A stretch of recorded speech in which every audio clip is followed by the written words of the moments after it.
দর্শক, আমরা চলে যাচ্ছি আমাদের অন্য সহকর্মীর কাছে এবং এই মুহূর্তে বিএনপির গুলশান অফিসের সামনে আছেন তিনি, শবনম অবনী। যুক্ত হচ্ছি তার সাথে। অবনী, শুনছেন আপনি আমাকে? তো নিরঙ্কুশ সংখ্যাগরিষ্ঠতা জয়ী হয়েছে বিএনপি, নেতাকর্মীদের মধ্যে উৎসাহ উদ্দীপনার কেমন পরিস্থিতি দেখছেন আপনি? আমাদেরকে জানান। ধন্যবাদ ফৌজিয়া। আমি এই মুহূর্তে অবস্থান করছি বিএনপির নির্বাচনী কার্যালয়ে। এখানে নেতাকর্মীদের ভিড় সকাল থেকেই। নির্বাচনে বিজয়ের পরে দীর্ঘ 17 বছর, প্রায় দুই দশক বলতে গেলে 2 দশক পরে নিরঙ্কুশ বিজয়ের ফলে নেতাকর্মীদের মধ্যে অনেক উচ্ছ্বাস এবং উদ্দীপনা দেখা যাচ্ছে। তারা নির্বাচনে এখন পর্যন্ত আনুষ্ঠানিক ঘোষণা না আসলেও আমরা জানি যে বিএনপি 214টি আসনে জয়ী হয়েছে।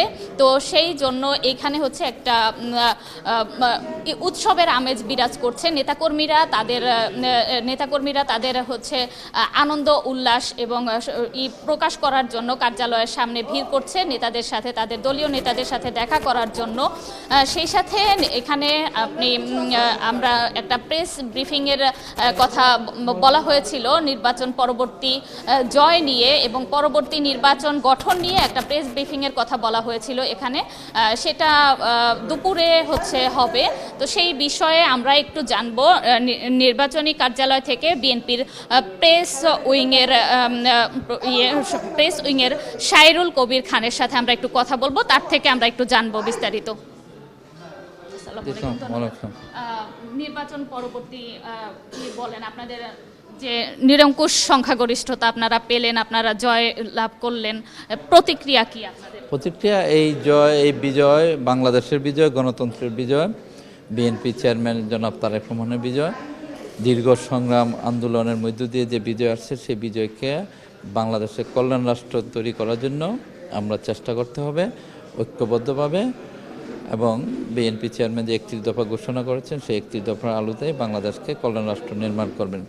ইতিমধ্যে গতকালকে তিনি একটি কর্মসূচি ঘোষণা করেছেন, এই বিজয়ে যেন কোনো আনন্দ উল্লাস না করে সারা দেশে ধর্মীয় প্রতিষ্ঠান বাদ জুম্মা মসজিদে দোয়া প্রার্থনা করার জন্য এই নির্দেশনাটা বিএনপি চেয়ারম্যান গতকালকে দিয়েছেন। ইনশাল্লাহ আজকে সারা দেশে বাদ জুম্মা সকল মসজিদে বিশেষ দোয়া মোনাজাত হবে। আর মহাসচিব আজকে ঠাকুরগাঁ থেকে ঢাকা আসতেছেন, মহাসচিব বিএনপি চেয়ারম্যানের সঙ্গে দেখা হওয়ার পর যদি নতুন কিছু সিদ্ধান্ত হয় আপনাদেরকে জানাবো। আর এই বিজয় গণতন্ত্রের বিজয়, বাংলাদেশের বিজয়, বিএনপি চেয়ারম্যানের বিজয়, বাংলাদেশকে 31 দফার ভিত্তিতে আগামী রাষ্ট্র তৈরি করার জন্য এই বিজয়। ধন্যবাদ।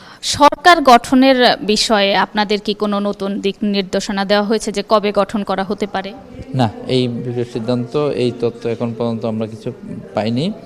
আর এই বিষয়টা যখন আসবে তখন দলের হায়ার বডির কাছে আসবে, আমরা যখন জানতে পারবো তখন আপনাদেরকে জানাতে পারবো। ধন্যবাদ।